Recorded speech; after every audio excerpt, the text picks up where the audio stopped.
Negociatat me Selseit Hysaj të Leçës kanë ngecur. Klubi Serie A paraqiti dje ofertën zyrtare ndërsa priti 24 orë për përgjigjen. Gianluca Di Marzio shkruan se Lecce bëri përpjekje të konsiderueshme financiare, në anën tjetër ndodhet Hysaj i cili nuk dha dritën jeshile dhe preferon të shikojë për opsione të tjera para vendimit përfundimtar. Negociatat e ngecura bëjnë që edhe Lecce të shikojë për opsione të tjera. 32 vjeçari mbrojtjes u largua nga Lazio, ku i pati minutat me pikatore në 2 sezonet e kaluara. Hysaj ka një karrierë të fokusuar vetëm në Serie A, aty ku mbi 100 ndeshje regjistron me Empolin dhe Lazion, ndërsa te Napoli kaloi 200 paraqitje.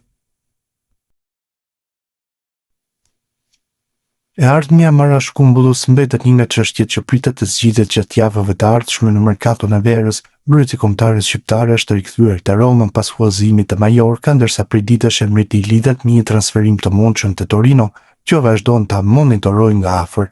Megjithatë, për momentin prioriteti i 25 vjeçarit është të nisë përgatitjet me Verdekushtë dhe të bisedojë me trajnerin Gianpiero Gasperini për të kuptuar nëse do të ketë hapësira në projektin e ri teknik. Kumbulla është grumbulluar normalisht nga Gasperini për fazën përgatitore në Trigoria dhe pse konsiderohet një nga futbollistët që mund të largohet gjatë kësaj merkatoje. Pas 2 sezoneve në Spanjë, fillimisht me Spanjolin dhe më pas me Mallorcën, mbrojtësi shqiptar është rikthyer në kryeqytetin italian, ndërsa Roma dhe përfaqësuesit e lojtarit do të marrin një vendim përfundimtar vetëm pas një vlerësimi të situatës. Torino mbetet një nga klubet më të interesuara për shërbimet e tij, por nuk përjashtohet as mundësia që Kumbulla të vijojë karrierën në Serie A ose të rikthehet në La Liga. Në një intervistë të dhënë për Corriere dello Sport, mbrojtësi shqiptar ka folur për të ardhmen, eksperiencën në Spanjë, raportin me Mourinho, si edhe mundësinë për të punuar me Gasperinin, duke pranuar se do të donte të punonte. E ardhmja. Nuk e ndjen ende se çfarë do të ndodh. Tani jam te Roma dhe do të shoh nëse do të kem mundësinë të luaj kartat e mia. Nëse jo, atëherë bashkë me klubin do të kërkojmë një zgjidhje që të jetë mirë për të dyja palët, u shpreh Kumbulla. Mbrojtësi theksoi se nuk do ta kishte problem të vazhdonte te Roma, por në rast largimi të shiron të gjejë një skuadër ku të ndërtojë diçka afatgjatë. Nëse qëndroj te Roma për mua është shumë mirë, sepse nuk kam pasur kurrë probleme me klubin. Nëse largohem, shpresoj të gjej një ekip ku të qëndroj për disa vite, një klub me projekt i qartë. Mendoj se Serie A dhe La Liga janë kampionatet më të përshtatshme për mua. Eksperjenca jashtë Italisë më ka ndihmuar të arritem shumë si futbollist dhe si njeri. Është një përvojë që do t'ja këshilloja çdo lojtari i vijoj mbrojtësi kuqezi. Kumbulla foli dhe për rikthimin në Trigoria dhe mundësinë për të bindur trajnerin e ri Gianpiero Gasperini. Sipas tij, stili i lojës së teknikut italian mund të nxjerrë në pa cilësitë e tij, pasi më parë ka punuar me Ivan Juric te Verona, një trajner mide të ngjashme. Mendoj se kam karakteristika që përshtaten me mënyrën e lojës së Gasperinit. Te Verona kam punuar me Juric, i cili ka shumë ngjashmëri me të. Sigurisht më pëlqen ideja për të punuar me të sepse është një nga trajnerët më të mirë në Itali dhe në Europë. Por fillimisht duhet të flasim dhe të kuptojmë planet e klubit, u shpreh Kumbulla. Jose Mourinho. Një pjesë e intervistës që kushtua dhe eksperiencës me Jose Mourinho, trajnerin me të cilin fitoi Ligën e Konferencës në vitin 2022. Kumbulla nuk i fsheu emocionet kur kujtoi finalen e Tiranës. Mourinho është një trajner për klube si Real Madrid, nëse rrugët tona do të kushtizoheshin sërish do të ishte kënaqësi. Falti kam përjetuar një nga netët më të bukura të jetës sime, më ndodh shpesh të rikthej në mendje të finalja Tiranës, te Roma, te trofeu, tifozët e fakti që gjithçka ndodhi në vendin tim, shtoi ai. La Liga.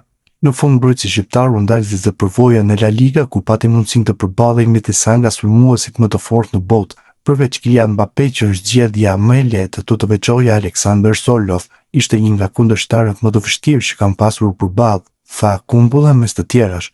Për momentin mbrojtësi shqiptar do të vazhdojë të stërvitet me Romën gjatë fazës përgatitore, ndërsa ardhmja e tij pritet të sqarohet në javët në vijim. Torino mbetet në pritje të zhvillimeve, por vendimi final do të merret vetëm pasi mbrojtësi shqiptar të zhvillojë bisedimet me drejtuesit e klubit verdekuq dhe trajnerin Gianpiero Gasperini. Qazim Laçi është kthyer në idhull në Turqi se sezonin e shkuar ishte një nga lojtarët më të rëndësishëm të Rizespori. Mesfushori kombëtares ka zënë vendin e tij në formacion si lider, teksa ka dhënë një intervistë gjatë për media turke, ku foli për objektivat e skuadrës për edicionin e ri, jetën në Rize, rolin e tij në fushë, golat më të veçantë të karrierës dhe mesazhin për tifozët. Laçi theksum se skuadra nuk dëshiron të mjaftohet me suksesin e sezonit të kaluar dhe se objektivi është të arrijë rezultate edhe më të mira. Si e vlerësoni sezonin e kaluar? Me një fjalë vlerësoj si të suksesshëm. Natyrisht në disa ndeshje nuk arritëm rezultatet që të shironim, por duke mbyllur kampionatin në vendin e 8, besoj se arritëm një nga renditjet më të mira në historinë e klubit. Edhe në aspektin personal u ndjeva shumë mirë këtu. Fakti që kisha shok skuadra me të cilët flisnin të njëjtën gjuhë ma lehtësoi procesin e përshtatjes. Unë jam gjithmonë një futbollist që synon të jap kontribut për ekipin, ndërsa përpiqesha të ndihmoja skuadrën me golet e mi. Synimi im ishte gjithashtu të rrisja nivelin e performancës personale. Mbështetja që mora nga shokët e skuadrës gjatë kësaj periudhe ishte shumë e rëndësishme për mua. Gjithashtu këshillat e dy trajnerëve me të cilët punova dhe besimi që ata treguan ndaj meje patën një rol të madh në paraqitjet e mia gjatë sezonit të kaluar. Këtë sezon po përgatiteni për një kampionat edhe më të vështirë. Sezonin e kaluar e mbyllëm kampionatin në një pozicion shumë të rëndësishëm për klubin, megjithatë nuk duam të kënaqemi më kaq. Objektivi ynë të sezonit është të ngjitemi dhe më lart të përgatitjet i kemi nisur pikërisht me këtë mentalitet. Në Superligën turke çdo ndeshje është shumë e vështirë të zhvillohet me intensitet të lartë. Për të arsye duhet të përgatitesh maksimalisht për çdo takim. Përveç skuadrave të forta që tashmë janë pjesë e elitës, ka dhe ekipe që janë ngjitur nga kategoria e dytë e kanë përvojë të konsiderueshme, prandaj na pret një sezon shumë më konkurrues, edhe ne po përgatitemi në përputhje me këtë realitet. Si po kalon jeta në Rize?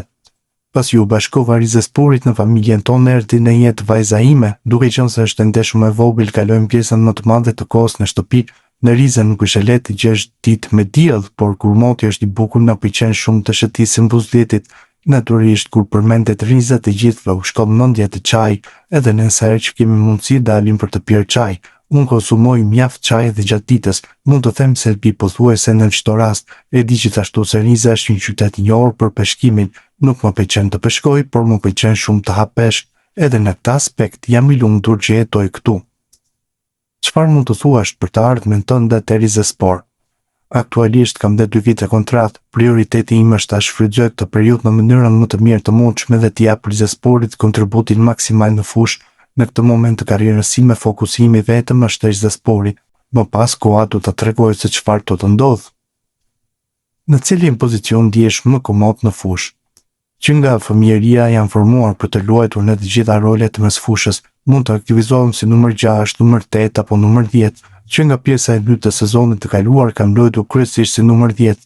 Trajneri më jep një liri të rëndësishme në fushë, kur është e nevojshme zbres si numër 8 për të organizuar lojën, ndërsa në raste të tjera kaloj si numër 6 për të ndihmuar mbrojtjen, cili do qoftë roli që më besohet të përpiqem gjithmonë të jap maksimumin tim. Cili është goli që nuk e harron kurrë? Golat që kam shënuar kundër Fenerbahçes dhe Gaziantep janë shumë të veçantë për mua, megjithatë goli ndaj Gaziantepit ka një vend më të veçantë sepse na solli fitoren. Ke një mesazh për tifozët? Sezonin e kaluar patë momente me ulje ngritje në rezultate, megjithatë sidomos në pjesën e fundit të kampionatit krijuam një identitet të mirë loje dhe arritëm rezultate pozitive. Kërkesa ime më e madhe për tifozët është të jenë pranë nesh në çdo rrethana. Ashtu si fitorit i bëjnë ata të lumtur dhe ne lumturohemi prej tyre. Të festojmë së bashku pas çdo fitorie ka një vlerë shumë të madhe për ne. Në futboll nuk është gjithmonë e mundur të marrësh rezultatin që të shiron, edhe gjatë ndeshjes nuk mund të jesh gjithmonë e përsi. Pikërisht në ato momente kemi nevojë për mbështetjen e tifozëve, për motivimin dhe forcën që ata na japin për të ecur përpara. Sezonin e kaluar treguam se çfarë është në gjendje të arrijë kjo skuadër, edhe këtë sezon duam të realizojmë objektiva dhe më të mëdhenj së bashku me tifozët tanë.